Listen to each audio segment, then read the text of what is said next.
everybody, Jim Phillips here. Welcome to an episode of Java with Jim.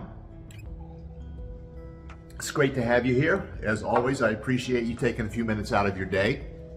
I do have a favor to ask of you though. When I post these, while I appreciate the smiley faces and the likes and the things like that, what I'm really interested in is your thoughts. I want to know what you're thinking.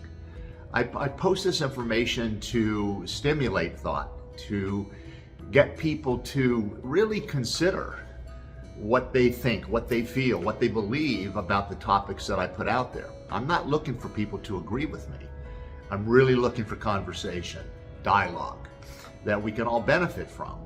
So if you will, when you see this, if you watch it and it stimulates some question, some thought, some opinion, some idea, please post it below so that I have that opportunity to see what you're thinking, because your opinion, your information, your thoughts always stimulate additional thoughts in me and help me refine my perspective.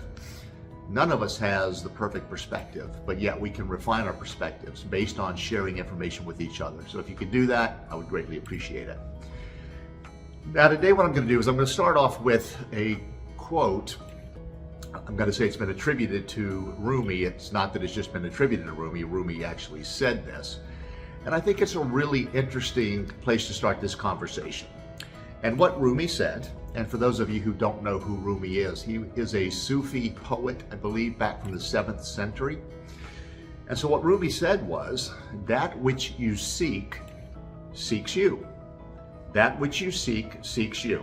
And I've always loved this quote because I think it is interesting in that whatever it is that I might be trying to achieve, to accomplish, to experience, and for me more, it's experience, that is also looking for me. It's looking to support me in whatever it is that I'm doing. So it meets me halfway, if you will. Maybe it meets me more than halfway. Maybe it's just my putting the intention out there and then all of a sudden I have the experience, which quite frankly is really the way I believe that it works, more than it's going to meet me halfway.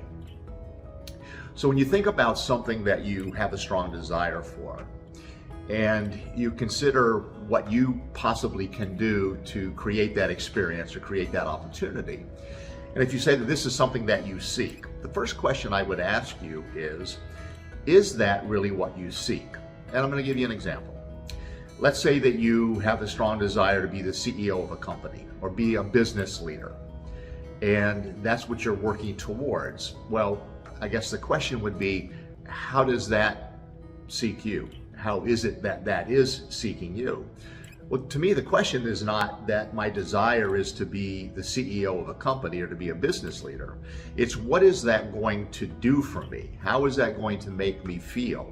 How is that going to allow me to experience myself in the truth of who I am? It's not about being the CEO or the business leader. It's not about having the title. It's about what does it do for me in my consistently looking to experience and express the truth of who I am.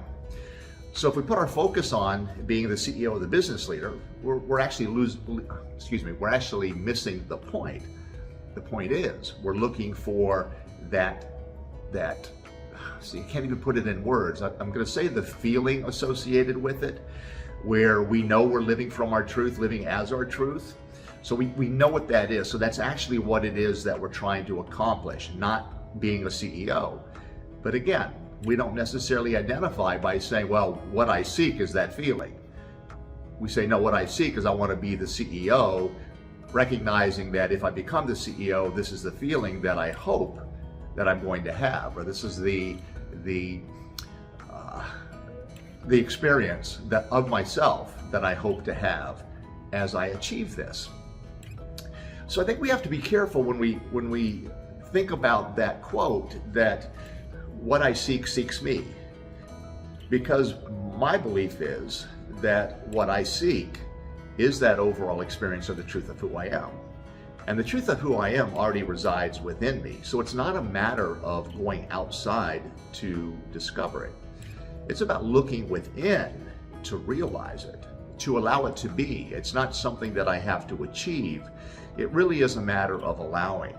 And something interesting, and I'm going to say kind of funny, although it's not funny because I think all of us have had this experience before.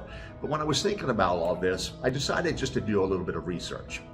So I researched to find out what percentage of CEOs in Fortune 500 companies or business leaders suffer from the imposter syndrome.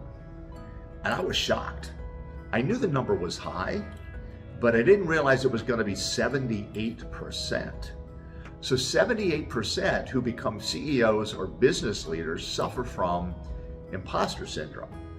Meaning, how did I get here? I can't believe I'm here. I don't feel like I'm up to this task.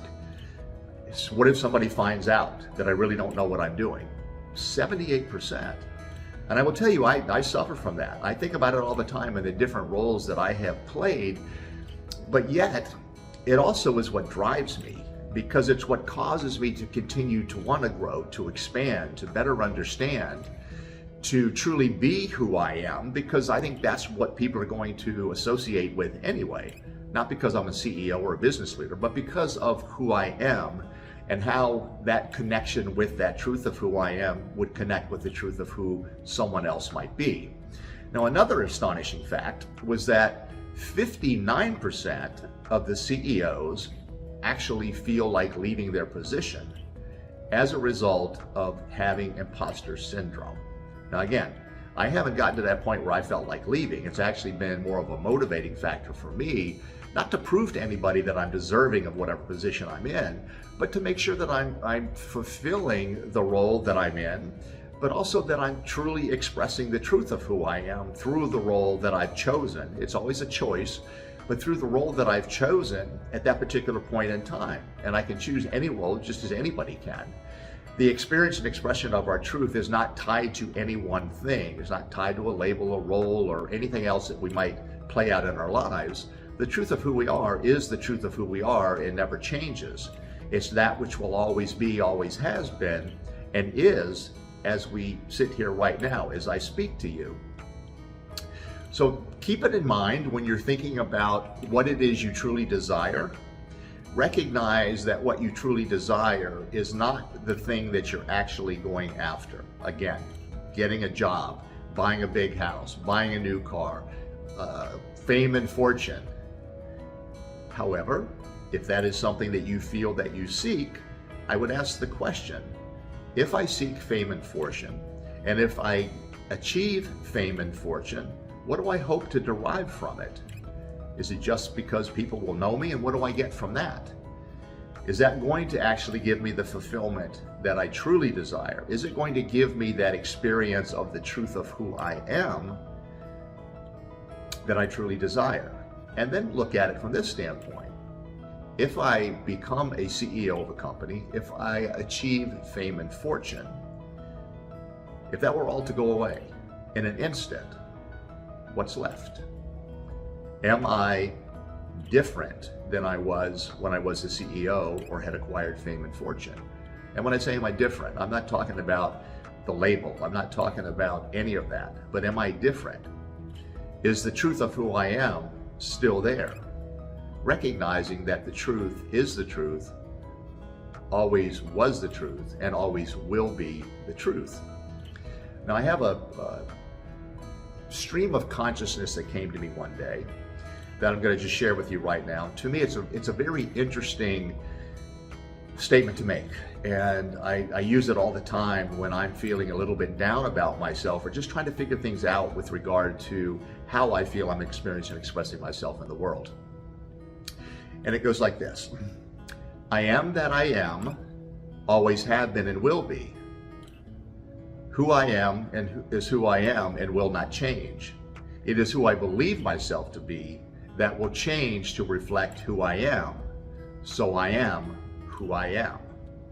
Now you may have to play this back to get that again, but it's basically just saying that who I am doesn't change. It's my belief of who I am that will change to reflect the truth of who I am. So I am who I am.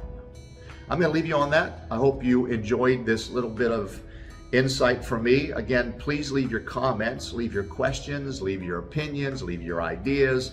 If this has resonated with you in any way, leave how it resonated with you. Let's start a dialogue. Let's keep things moving with this. And I promise, if there's something that's posted below wherever you see these videos that stimulates something in me that will cause me to create a post around it or a video around it, I most certainly will do that. As always, I appreciate you. I appreciate your time. I look forward to the next time we get together. Until then, Jim Phillips, this has been Java with Jim. Take care and be well. Bye now.